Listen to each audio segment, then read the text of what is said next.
The Hidden Life of Trees. This is the latest book that I finished here by Peter Wohlleben, I believe is how you pronounce it. The Hidden Life of Trees, what they feel, how they communicate. This is an interesting book. It's essentially, I mean, you get what you pay for with this one. It's all about trees, right? All trees in the world. The author himself is in Germany, I believe. So a lot of his experience is from, he does something where he's spent over 20 years working for the Forestry Commission in Germany before leaving to put his ideas about ecology into practice. Now he runs an environmentally friendly woodland where he works for the return of primeval forests. So a career that I'd never even heard of before. And essentially this is his story talking about all things related to trees. And each chapter, as you read through this book, it kind of goes through in interesting chapters in the sense that it's like you almost think you're reading about humans. So like, for example, the first chapter is friendships, then it's the language of trees. You've got love, forest etiquette, united we stand, divided we fall, right? Which, you know, is like about wind. And so kind of the whole idea of this book is that trees, and obviously plants, but more specifically trees, are organisms just like humans. They communicate with each other through talking and feeling. They support each other through nutrients, right? Like he goes into detail about how these things happen. All things that I would never have really thought of. Admittedly, it's a bit of a stretch for me, the way he does talk about trees, in the sense of, I do, of course, believe that trees and plants are living organisms, obviously. I don't think that's really debatable, but it doesn't really feel tongue-in-cheek. It does really feel like he's kind of taking it all the way to that trees love one another and trees talk to one another. And I'm sure there's an element to that, but it's just a bit of a stretch for me in that regard. You know, it just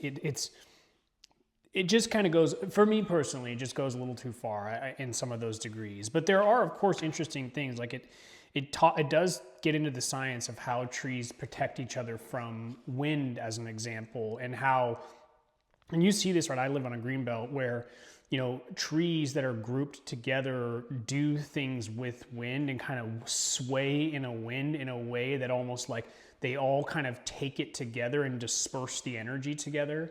It is really interesting if you watch it. And he talks about basically the science behind it. He talks about the science behind the way nutrition works within the soil. Like, those are things that I never really would have thought about in terms of, you know, like some forests and wooded areas, a lot of the health of it has to do with the soil and how much nutrients are in the soil.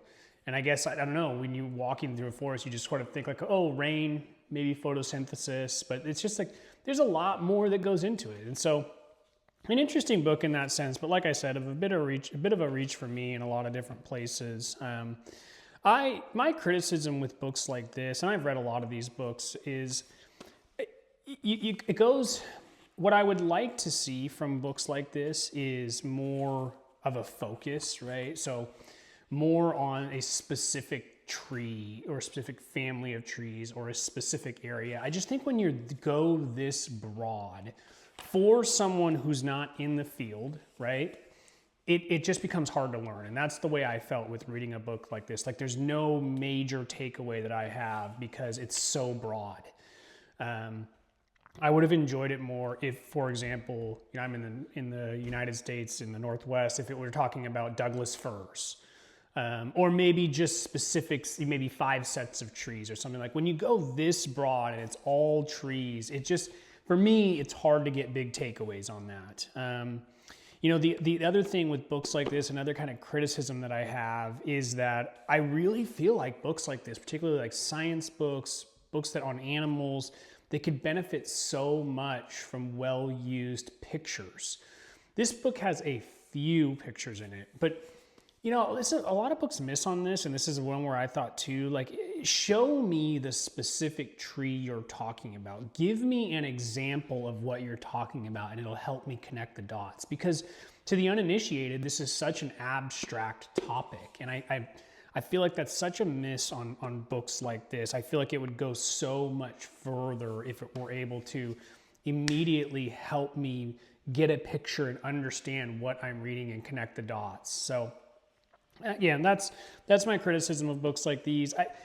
It kind of goes into the next thing for me is this book actually had quite a few reviews on Amazon. It's a New York Times bestseller, so obviously a lot of people have read it, and that's fantastic. I hope it continues to be successful. It's a cool topic, but it just is very niche in that regard. It's very niche, and I don't know, unless you're in the industry, how interesting it would be and how much I could really recommend it to someone, because to the general public, there's no major takeaway or say, like, I wouldn't hand this book to someone and say, oh, you gotta read it. I think it's just, I don't know. It kind of goes back to some of the things that I said earlier. So anyway, that's the review for me on The Hidden Life of Trees. I think if you're in that industry, maybe you're an outdoors person, you're in the sciences, I feel like this will probably be an interesting book for you.